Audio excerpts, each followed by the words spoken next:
शांताकारं भुजंगशयनं पद्मनाभं सुरेशं विश्वाधारं गगन सदृशं मेघवर्णं शुभांगं लक्ष्मीकांतं कमलनयनं योगिभिर्ध्यानगम्यं वंदे विष्णु भवभयहरं सर्वलोकैकनाथं।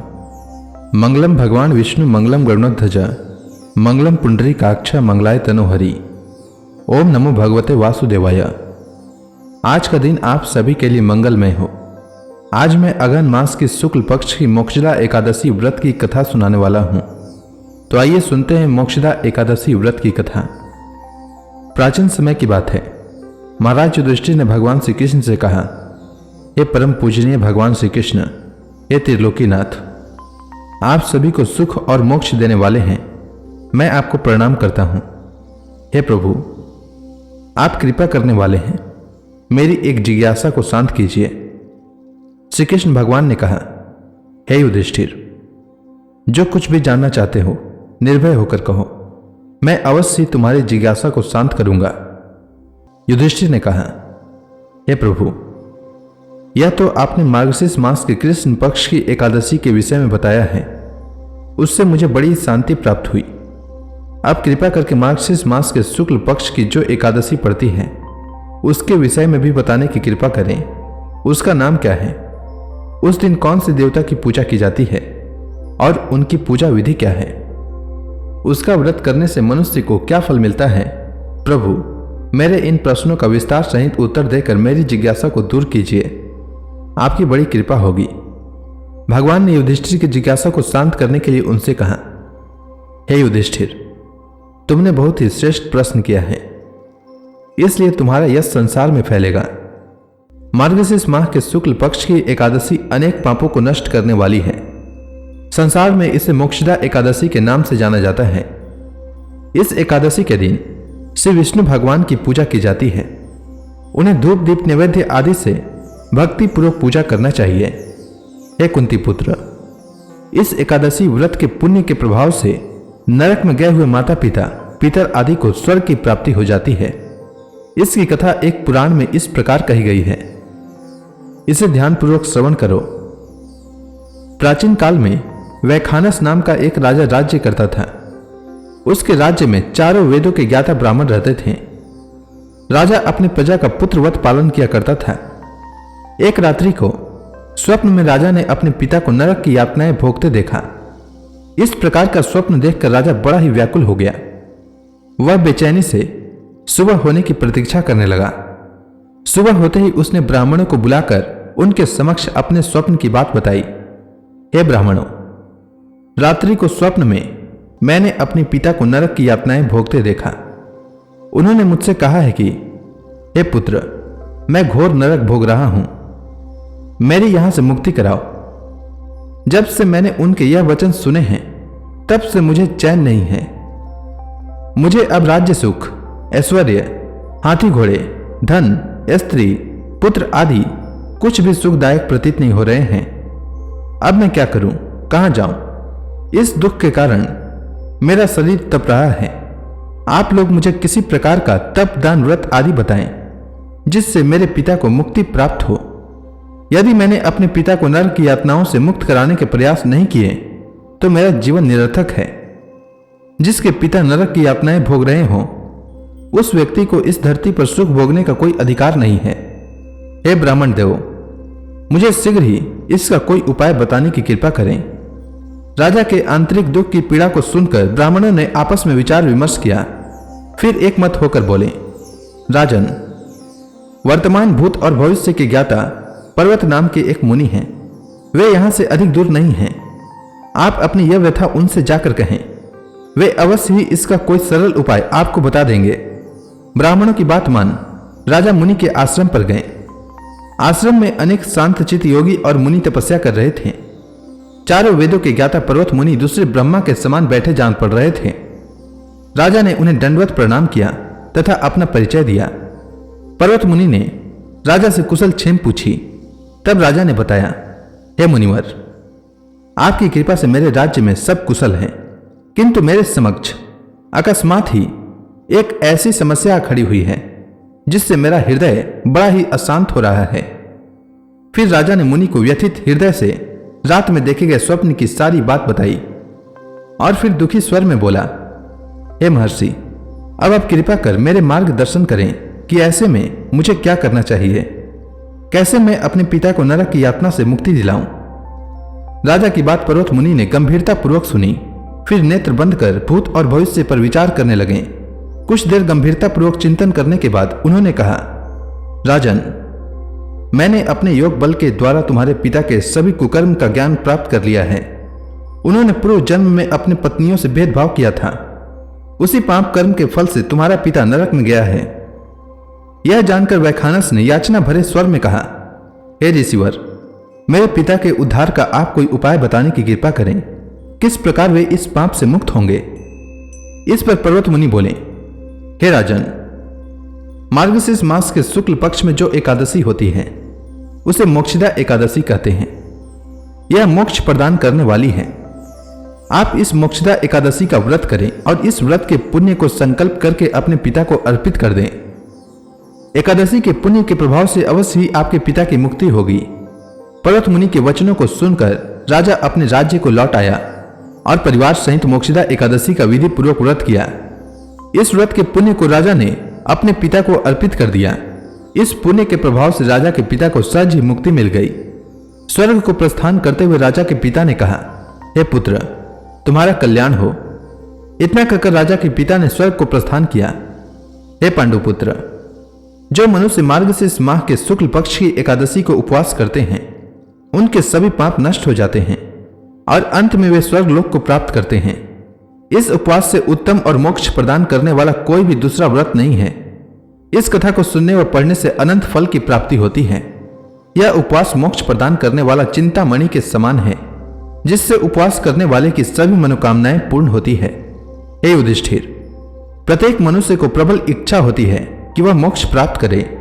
मोक्ष की इच्छा करने वालों के लिए मोक्षदा एकादशी का यह उपवास अति महत्वपूर्ण है। पिता के प्रति पुत्र के दायित्व का इस कथा से श्रेष्ठ दृष्टांत दूसरा कोई नहीं है। अतः भगवान श्री हरि विष्णु के निमित्त यह उपवास पूर्ण निष्ठा व श्रद्धा के साथ करना चाहिए। यह पिता के प्रति भक्ति और दूसरों के लिए पुण्य अर्पित करने के लिए श्रेष्ठ और पवित्र कथा है।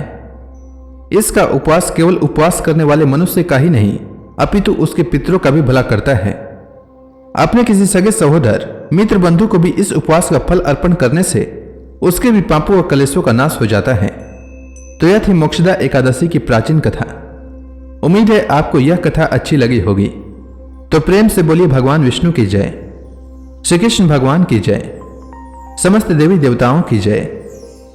अब आप सभी भक्तगण हाथ जोड़कर भगवान श्री हरि का ध्यान करें।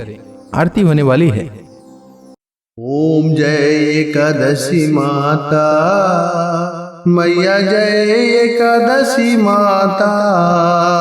विष्णु पूजा व्रत को धारण करके, विष्णु पूजा व्रत को धारण करके शक्ति मुक्ति पाता। ओम जय एकादशी माता। तेरे नाम गिनाऊं देवी, भक्ति प्रदान करनी, भक्ति प्रदान करनी। गण गौरव की देनी माता, गण गौरव की देनी माता, शास्त्रों में बरनी। ओम जय एकादशी माता।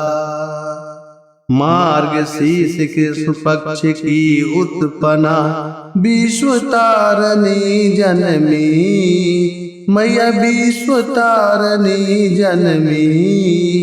शुक्ल पक्ष में हुई मोक्षदा, शुक्ल पक्ष में हुई मोक्षदा, मुक्तिदाता बन के भरमी। ओम जय एकादशी माता। पौष के कृष्ण पक्ष की सफला नामक है, शुक्ल पक्ष में होए पुत्रदा, आनंद अधिक रहे। ओम जय एकादशी माता। नाम सट तिला माघ मास में कृष्ण पक्ष आवे मैया, कृष्ण पक्ष आवे। शुक्ल पक्ष में जया कहावै, शुक्ल पक्ष में जया कहावै, विजय सदा पावै। ओम जय एकादशी माता। विद्या फाल्गुन कृष्ण पक्ष में शुक्ला अमला की, मैया शुक्ला अमला की, पाप मोचनी कृष्ण पक्ष में चैत्र महाबली की। ओम जय एकादशी माता। चैत्र शुक्ल में नाम कामदा धन देने वाली, मैया धन देने वाली, नाम बरूथनी कृष्ण पक्ष में बैसाख माहवाली। ओम जय एकादशी माता। शुक्ल पक्ष में होए मोहिनी अपराज्येष्ठ कृष्ण पक्षी, मैया अपराज्येष्ठ कृष्ण पक्षी, नाम निर्जला सब सुख करने शुक्ल पक्ष रखी। ओम जय एकादशी माता।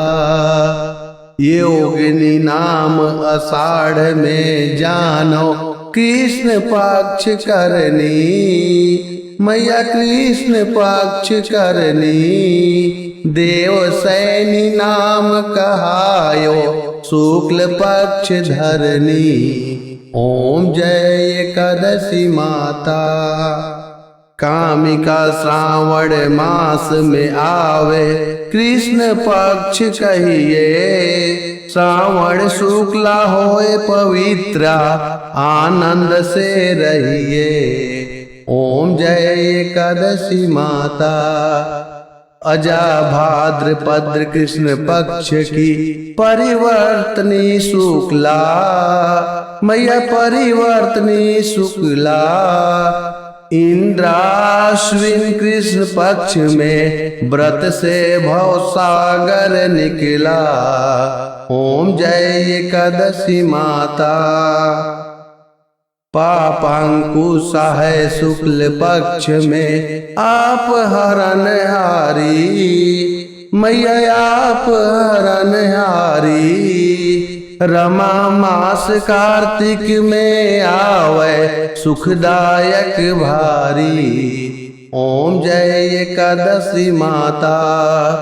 देवोत्थान शुक्ल पक्ष की दुख नाशक मैया, पावन मास में करो विनती पार करो नैया। ओम जय एकादशी माता।